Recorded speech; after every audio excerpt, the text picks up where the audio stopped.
Tariffs, trade deals, inflations, and your money. Those are some of your top DC daily headlines for July the 9th. President Trump's tariff trade war escalating again today as his deadline for new trade deals expires. Now, today, the president says he'll announce trade deals with half of the countries he was targeting this morning and more this afternoon, while also threatening 200% tariffs on foreign prescription drugs. Now, it's expected that countries that don't sign a new trade deal will be hit with the president's reciprocal tariffs that were announced in April. So far, mixed reaction on Wall Street, with pre-market trading ahead of this morning's opening bell. President Trump wants Federal Reserve Chairman Jerome Powell to step down. The president has long been pushing to take over the central bank to lower the interest rate. The Fed maintains that lowering the rate now could lead to higher inflation.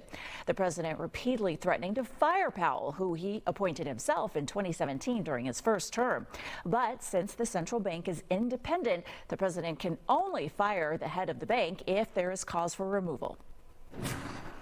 The Supreme Court clearing the way for President Trump's massive layoffs and job cuts at federal level employees. The High Court's ruling on Tuesday lifts an order that stopped those large-scale layoffs at multiple agencies like Veterans Affairs, the Department of Education, and USAID. It also means the president can move forward with restructuring those federal agencies. Justice Ketanji Brown Jackson was the lone dissenting opinion in the unsigned decision. Overnight, hundreds of launches from Russia against Ukraine. Now, President Trump reportedly getting more frustrated with Russia's President Vladimir Putin. Congress may soon step in as well with a host of new Russian sanctions. Doug Luzader is live in Washington. Doug, good morning. Good morning. And after some initial tension with Ukraine, the president now appears to believe that Russia has essentially been stringing him along, and he had some choice words for Vladimir Putin. Russian drone and missile attacks have grown more aggressive in recent days. President Trump suggests Russian President Vladimir Putin may not be interested in peace. We get a lot of bull thrown at us by Putin, for you want to know the truth. At a cabinet meeting, the president did not hold back on Putin, despite extensive outreach in recent months to secure a ceasefire in Ukraine. He's very nice all the time, but it turns out to be meaningless. You don't have the cards right now. It's a long way from that Oval Office blow-up with Ukrainian President Volodymyr Zelensky back in February. This is such a, almost, 100, not quite 180 degrees, but certainly 150-degree difference for the president. I mean, he certainly has had a journey with Vladimir Putin. And many in Congress have already been pushing for new sanctions on Russia. I think there's a lot more that needs to be done. It sounds like Putin, who, as far as I'm concerned, can be tried at The Hague and hung by the neck. I'm tired of dealing with it. The president says he is open to sanctions. Totally at my option, and to terminate totally at my option. And I'm looking at it very strongly. And the president has already reversed the decision at the Pentagon to pause military aid shipments to Ukraine. And back to you guys. Okay, Doug Luzader, live in Washington. Thanks for that update this morning, Doug. Thank you.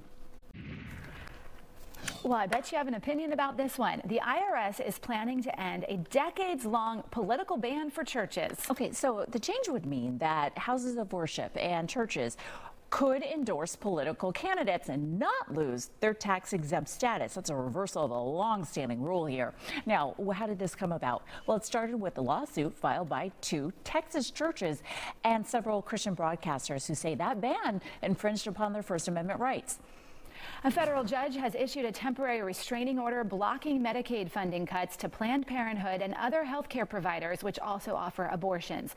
The cuts are included in the president's budget bill. Under the order, Medicaid reimbursements will continue for 2 more weeks while the case moves forward. Some say the cuts could lead to the closure of up to 200 clinics and cut off care for more than 1 million patients. Republican senators proposing bills to allow companies like Uber and Lyft to offer benefits to their gig workers without reclassifying them as actual employees. That would mean 27 million independent contractors would have access to things like sick leave, health insurance, retirement plans, while still maintaining their status. But the National Employment Law Project opposes that legislation, saying that it doesn't benefit more affordable things for true independent contractors. Well, the Trump administration is encouraging Americans to have more children, offering $1,000 per new baby for the next couple of years. Well, a new Associated Press poll finds that most people don't really see that as a priority. In fact, only 3 in 10 say declining birth rates are a major problem in the U.S. Instead, Americans are more likely to want the government to focus on the high cost of child care and improving health outcomes for pregnant women. Well, if you're in the market for a new home, you're probably losing it from right underneath you, because real estate investors are buying a huge number of the houses on the market. This is according to new research from DataBatch. So investors bought about a third, 27% of the U.S. homes in the first quarter on the market. That's the highest we've seen in the last 5 years. Why? Well, researchers say that, you know, if you're a couple or a person looking for a home, well, you're being priced out because of the home prices and the high interest rates. So because, you know, traditional like families are backing out, those investors are coming in and taking up everything.